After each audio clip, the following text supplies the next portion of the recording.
EPF में जमा होता है आपका पैसा। ईपीएफओ ने 7.6 करोड़ से अधिक सदस्यों के लिए शुरू की 2 खास सर्विस। ईपीएफओ ने अपने 7.6 करोड़ से अधिक सदस्यों को बड़ी सहूलियत देने का ऐलान किया है। ईपीएफओ ने नाम और जन्मतिथि जैसी व्यक्तिगत जानकारियों को बिना कंपनी की अनुमति को अपडेट करने की मंजूरी दे दी है। यह सुविधा शनिवार से शुरू हो गई है। इसके अलावा कर्मचारी भविष्य निधि संगठन केवाईसी ईपीएफ खाते वाले सदस्य नियोक्ता के हस्तक्षेप के बिना आधार ओटीपी के साथ सीधे अपने पीएफ हस्तांतरण दावे ऑनलाइन दर्ज कर सकते हैं। केंद्रीय श्रम एवं रोजगार मंत्री मनसुख मांडविया ने शनिवार को ईपीएफओ की इन दोनों नई सेवाओं की शुरुआत की, इसलिए बदली गई व्यवस्था।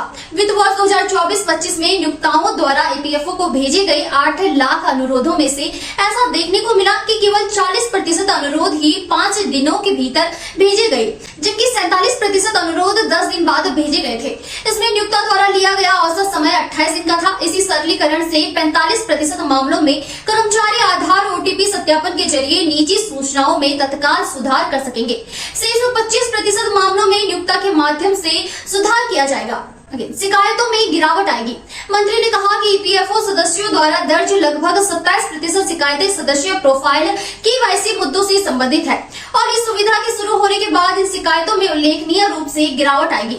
उन्होंने कहा कि कर्मचारियों के व्यक्तिगत विवरणों में संशोधन के अनुरोधों का लाभ बड़े कार्यबल वाले बड़े नियोक्ताओं को भी होगा। श्रम मंत्री ने कहा कि ईपीएफओ ने ईपीएफओ पोर्टल पर संयुक्त घोषणा की प्रतिक्रिया को सरल बना दिया है। ये जानकारी आसानी से अपडेट कर पाएंगे। इससे कर्मचारियों को नाम, जन्मतिथि, लिंग, राष्ट्रीयता, पिता माता का नाम, वैवाहिक स्थिति, पति पत्नी का नाम, कामकाजी संगठन से जुड़ने और छोड़ने की तिथि जैसी व्यक्तिगत जानकारियों में होने वाली आम त्रुटियों को खुद ही सुधारने की सुविधा मिल गई है। इसके लिए नियोक्ता द्वारा किसी सत्यापन या ईपीएफओ द्वारा अनुमोदन की जरूरत नहीं रह गई है। ऐसे मामलों में किसी सहयोगी दस्तावेज की भी जरूरत नहीं है। यह सुविधा उन सदस्यों के लिए उपलब्ध होगी जिनका यूएएन 1 अक्टूबर 2017 के बाद जारी किया गया था। यूएएन 1 अक्टूबर 2017 से पहले जारी होने की स्थिति में नियोक्ता ईपीएफओ की मंजूरी के बिना भी विवरण को सही कर सकता है। ऐसे मामलों में सहयोगी दस्तावेजों की जरूरत को भी सरल बना दिया गया है। ईपीएफओ को भेजना होगा।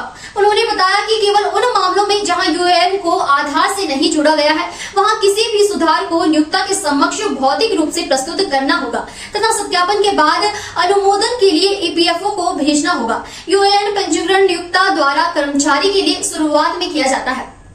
कई कर्मचारियों के लिए पंजीकरण प्रक्रिया के दौरान या बाद में पिता, पति या पत्नी का नाम, वैवाहिक स्थिति, राष्ट्रीयता और सेवा विवरण दर्ज करने में नियोक्ताओं द्वारा गलती की गई। इन त्रुटियों को ठीक करने के लिए कर्मचारी को सहायक दस्तावेजों के साथ ऑनलाइन अनुरोध करना पड़ता था। इस अनुरोध को नियोक्ता द्वारा सत्यापित करना होता था और उसे अनुमोदन के लिए ईपीएफओ को भी भेजा जाता था। इस प्रक्रिया को संयुक्त घोषणा कहा जाता था।